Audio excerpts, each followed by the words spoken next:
ছাত্ৰ সন্থাৰ উদ্যোগত সমগ্ৰ অসমৰ জিলা সদৰ আৰু মহকুমা সদৰত আমি মশাল এই টৰ্চ ৰেলী কাৰ্যসূচী আমি আয়োজন কৰিছোঁ। ইয়াৰ মূল কাৰণটো হ'ল যে বৰ্তমান সংসদত শীতকালীন অধিৱেশন চলি আছে ভাৰতত পাৰ্লিমেণ্ট, আৰু এই উইণ্টাৰ ছেশ্যন পাৰ্লিমেণ্টত আমাৰ দাবী আছিল যে বিটিআৰ বা বড়ো শান্তি চুক্তি সকলো দফা আখৰে আখৰে ৰূপায়ণ কৰাৰ কথা, 125th এমেণ্ডমেণ্ট যি সংবিধান সংশোধনী বিধেয়ক, আৰু যাৰ দ্বাৰা BTC বা বৰ্তমান বিটিআৰখন অধিক ক্ষমতা সম্পন্ন, মোৰ অটনমিৰ, মোৰ ফাইনেন্সিয়েল পাৱাৰৰ কথা বা অধিক ক্ষমতা সম্পন্ন কৰা, সীমা সম্প্ৰসাৰণ কৰা,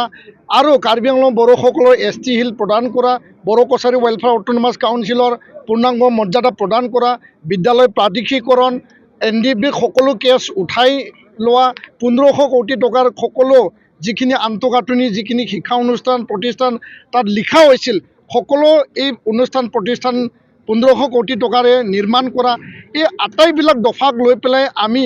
নিখিল বড়ো ছাত্ৰ সন্থাই সঘনাই আমি ভাৰত চৰকাৰক, গৃহমন্ত্ৰী ডাঙৰীয়াক, প্ৰধানমন্ত্ৰী ডাঙৰীয়াক, অসমৰ মুখ্যমন্ত্ৰী ডাঙৰীয়াক আমি আহ্বান জনাই আহি আছোঁ যে যিকোনো পৰিৱেশত, যিকোনো বিনিময়ত ভাৰত চৰকাৰে যি প্ৰতিশ্ৰুতি প্ৰদান কৰিছিল, যি আমাক কথা দিছিল যে চুক্তিৰ সকলো দাড়ি কমা ৰূপায়ণ কৰা হ'ব, চুক্তিৰ সকলো দফা আখৰে আখৰে ৰূপায়ণ কৰা হ'ব, আৰু এই কথাটো লৈ আমি ভাৰত চৰকাৰক সিদিনাখন দিল্লীত যন্তৰ মন্তৰত আমি প্ৰতিবাদী কাৰ্যসূচীৰ যোগেদিও আমি আহ্বান জনাইছোঁ। 29 তাৰিখে আমি ৰেলী কাৰ্যসূচী লৈছিল, ইয়াৰ যোগেদিও আহ্বান জনাইছোঁ। পুনৰ আজি এই সংসদত শীতকালীন অধিৱেশন যিহেতু চলি আছে, আৰু আজি আমি দেখিবলৈ পালোঁ যে জয়ন্ত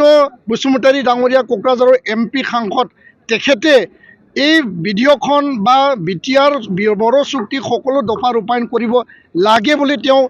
আজি সংসদত উত্থাপন কৰিছে। আমি ভাৰত চৰকাৰৰ প্ৰতি আশাবাদী, দৃঢ় বিশ্বাসী। এতিয়াও আমি ৰখিছোঁ যে গৃহমন্ত্ৰীয়ে যি কথা কৈছিল সকলো দফা আখৰে আখৰে ৰূপায়ণ হওক, আৰু এই শীতকালীন অধিৱেশনত 125th যি এমেণ্ডমেণ্ট সেইটো বিধেয়কখন পাছ কৰি পেলাই BTCখন অধিক ক্ষমতা সম্পন্ন কৰাৰ কাৰণে ভাৰত চৰকাৰে দায়বদ্ধতাৰে কাম কৰক। সেইটোৱে আমাৰ আজিৰ এই মাৰ্চ টৰ্চ ৰেলীৰ মূল উদ্দেশ্য, আৰু এই